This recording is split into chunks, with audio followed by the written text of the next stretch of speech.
श्री कृष्ण मित्र, मैं प्रियंका स्वागत करती हूँ आपका जीवन और अध्यात्म में। मित्रों, आज की जो कहानी हमारे जीवन में प्रेम, एकता और सद्भाव का महत्व बताती है। एक बार की बात है, एक गांव था।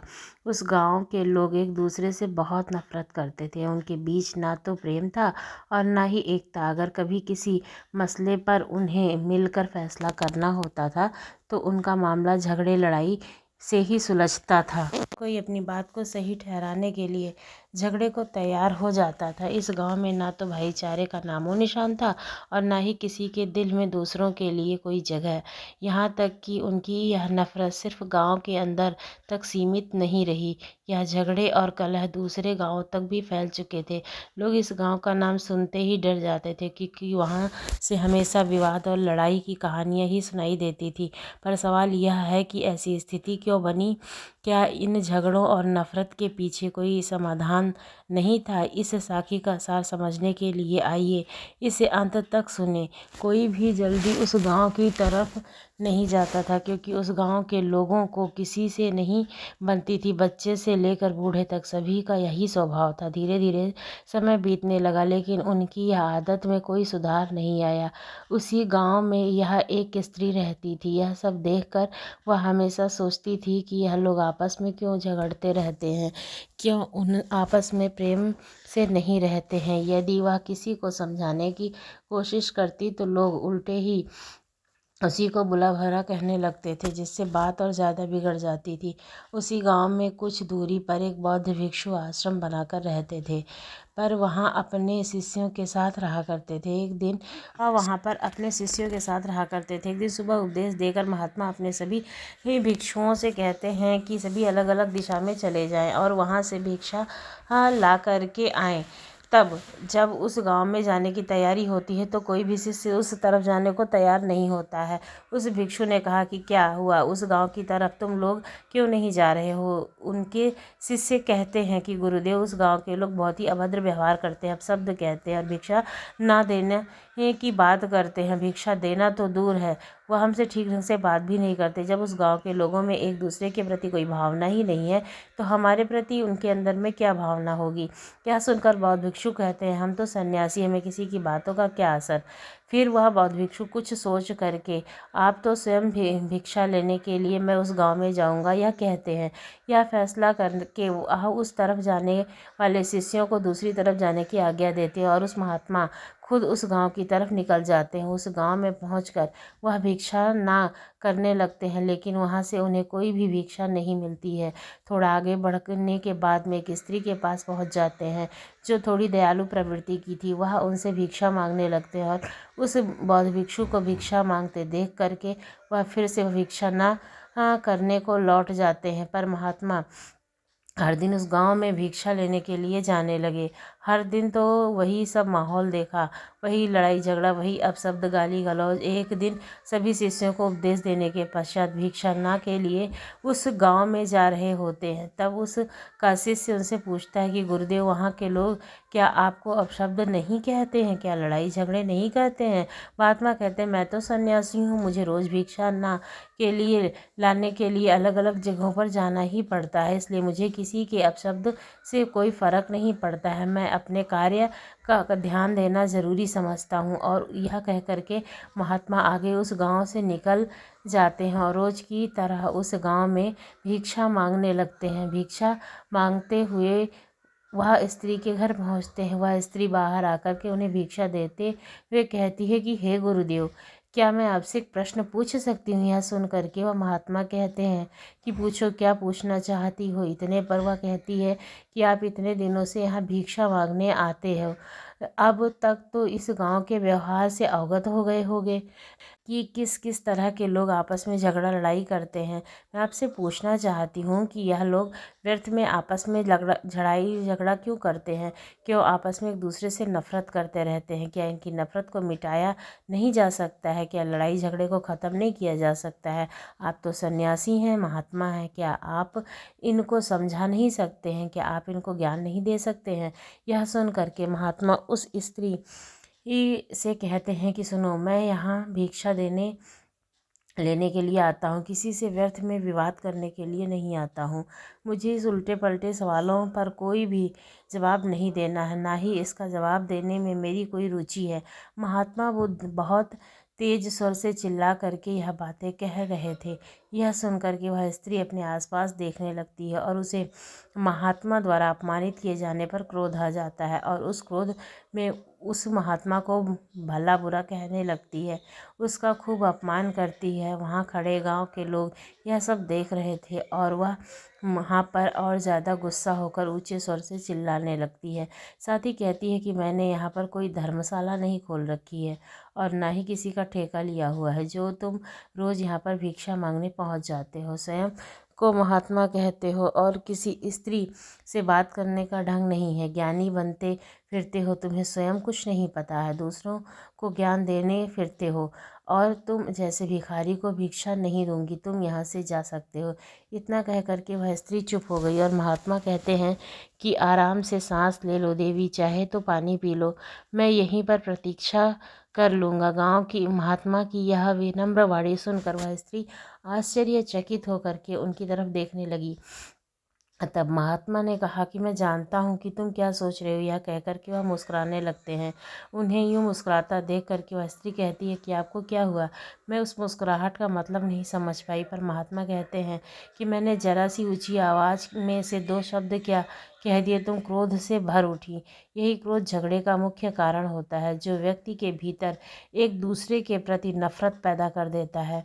इंसान में धैर्य की इतनी कमी हो गई है कि वह किसी को ध्यान से सुन ही नहीं पाता है, उसका सही मतलब समझ ही नहीं पाता है। यह सिर्फ यह सुनना है कि सामने वाले ने कितनी ऊंची आवाज़ में बात कर ली, उसका आशय समझे बगैर, उस बात का सही मतलब समझे बगैर झगड़ने लगता है, उसे लड़ाई करने लगता है। यह कहते हुए महात्मा ने उस स्त्री से कहा कि तुम समझदार स्त्री प्रतीत होती हो। तुम तो गांव में मुझे सबसे ज़्यादा समझदार स्त्री लगी, लेकिन देखो तुम भी तो दो शब्दों की वजह से क्रोध से भर उठी। हम चाहे कितनी भी समझदारी क्यों न दिखा लें, लेकिन हमारी समझदारी तो मैदान में परखी जाती है। तुम्हारी तरह इस गांव के लोग भी अपने आप को समझदार समझने लगते हैं, अपने आप को ज्ञानी समझते हैं, लेकिन कोई दूसरा आदमी को शब्द कह देता है तो ऊंचे स्वर में बात करने लगते हैं, तो तुरंत झगड़ा करना शुरू करते हैं। असलियत में यह समझदारी नहीं होती है, अंधापन होता है, क्योंकि असली ज्ञान तो आपका धैर्य है, आपकी शीलता है, आपकी वाणी है। अगर दूसरा आदमी आपसे ऊंची आवाज़ में बात भी कर रहा है, उसके बावजूद आप शीतल बने हुए हो, आप विनम्र बने हुए हो, अपने धैर्य का साथ नहीं खो रहे हो, तो आप सही मायने में ज्ञानी हो। सभी गांव वाले तो जो भी महात्मा को सुन रहे थे, उनकी यह बात सुनकर बेहद ही प्रभावित हुए। अपनी बात को जारी रखते हुए महात्मा ने कहा कि आज मैं तुम लोगों को एक कहानी सुनाता हूँ। यह कहानी तुम्हारे ज्ञान के चक्षु खोल देगी, तुम लोगों के जीवन के अहंकार को ख़त्म कर देगी। बहुत समय पहले की बात है, एक प्रतापी साधु हुआ करता था जिसका नाम संत व्यास जी था। वह रोज़ अपने आश्रम में अपने सभी शिष्यों को ज्ञान के बारे में, नई नई चीज़ों के बारे में बताते थे।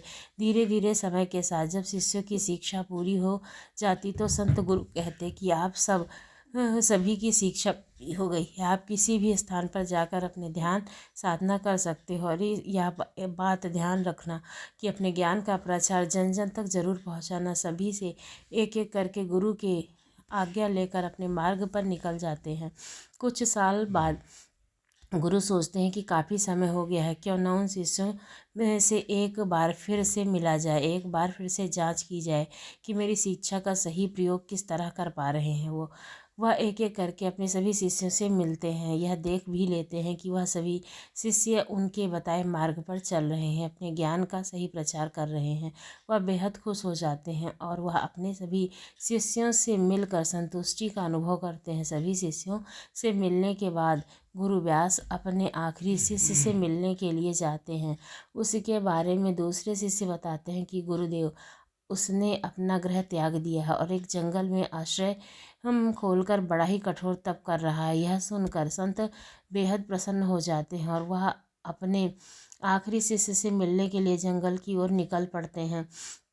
उस जंगल में जाते जाते शाम हो जाती है। तभी वह गुरु देखते हैं कि एक स्त्री सी ही एक सुंदर सी स्त्री ही की पायल की आवाज़ उसी के आश्रम की तरफ बढ़ रही थी। जब वह स्त्री आश्रम के भीतर पहुंची तो देखती है कि एक संत सन्यासी साधना में लीन होकर बैठा है। वह आगे बढ़ती है और उनके समीप जा कर के अपने पायल और चूड़ी की आवाज़ छन करने लगती है।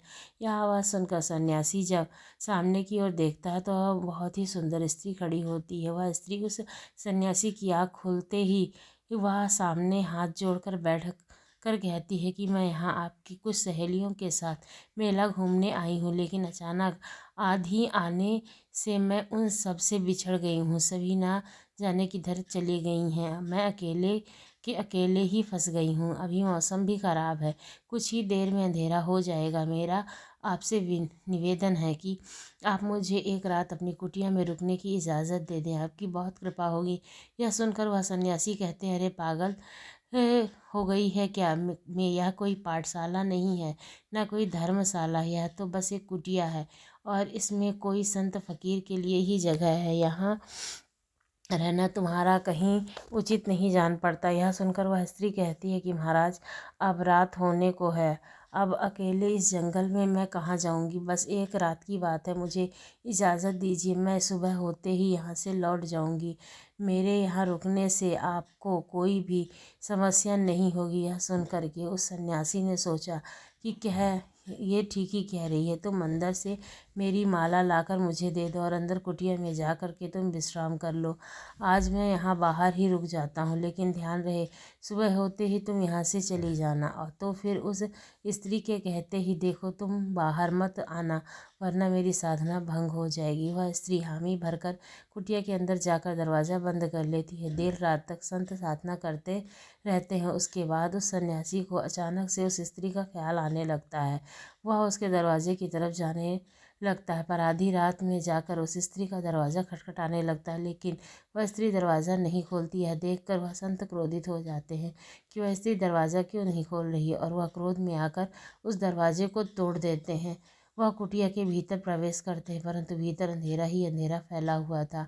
उन्हें कुछ भी दिखाई नहीं दे रहा था। इसलिए वह संत एक दिया लेने चले जाते हैं। दीपक जलते ही उस कुटिया में चारों तरफ नज़र घुमाते हैं उस स्त्री को देखने के लिए, लेकिन आगे बढ़ जाते हैं। वह सब उनके गुरु छिप कर देख रहे थे और अपने शिष्य की ऐसी हरकत देख करके हैरान हो जाते हैं। तभी एक बड़ी दाढ़ी मूछ वाला एक महाराज उस कुटिया में माला जप रहे थे। सन्यासी यह देखकर पहले तो सन्न रह जाता है कि वह सुंदर स्त्री की जगह एक महाराज बैठे हुए थे, और महाराज कोई और नहीं बल्कि उनके गुरु व्यास जी थे। वह एक स्त्री का रूप धारण करके अपने आखिरी शिष्य से मिलने के लिए, उनकी परीक्षा लेने के लिए आए थे। यह सब जानकर उस सन्यासी को अपनी गलती का एहसास है। उसकी आंखें सर से झुक जाती हैं। तब व्यास गुरु उससे जाकर कहते हैं कि तुम चाहो तो शिष्य और अपने ज्ञान का उचित उपयोग कर सकते हो, लेकिन तुमने स्वयं के लिए गलत मार्ग चुना और खुद को उस पर बढ़ने दिया, और उसका परिणाम यह हुआ कि तुम नज़रें झुकाए खड़े हो मेरे सामने। तुमने इतनी साल की साधना और आज एक पल में तुमने अपनी साधना व्यर्थ में गंवा दी, पानी में बहा दी। क्या फ़ायदा हुआ इतने साल साधना करने का, ध्यान करने का, जब एक स्त्री ने तुम्हारे साधना को भंग कर दिया। शायद तुमने अपने घर गृहस्थ को छोड़कर अच्छा नहीं किया। तुम अपने घर गृहस्थ जंगल में तो आ गए और ध्यान भी करने लगे, लेकिन तुम्हारा मन, तुम्हारा चित्त वहीं पर अटका हुआ है। इसलिए ज़रूरी यह है कि तुम वापस जाओ और अपनी घर गृहस्थी को संभालो। जब तुम्हारा मन परिपूर्ण हो जाए, संतुष्टि से भर जाए, तब तुम किसी जंगल में जाकर ध्यान साधना करना। उससे पहले तुम खुद पर अत्याचार कर रहे हो। याद रखना, भावनाएं दब सकती हैं, मिट नहीं सकती हैं। तब सकती हैं जब उसकी भावनाओं को पूरी तरह से भोग लिया जाए, तभी उसका मन शांत होता है और भावनाओं से तृप्त हो जाता है। तब भावनाएं आपका पीछा छोड़ देती हैं और उस समय तो आपके मन उतर जाएंगी, लेकिन समय आने पर वह फिर से उधर आएंगी, फिर से आपके अंदर वह दिखने लगेंगी, फिर से आपको वह अपने आप पर काबू करना होगा। इसलिए अपनी भावनाओं को दबाने की कोशिश मत करना।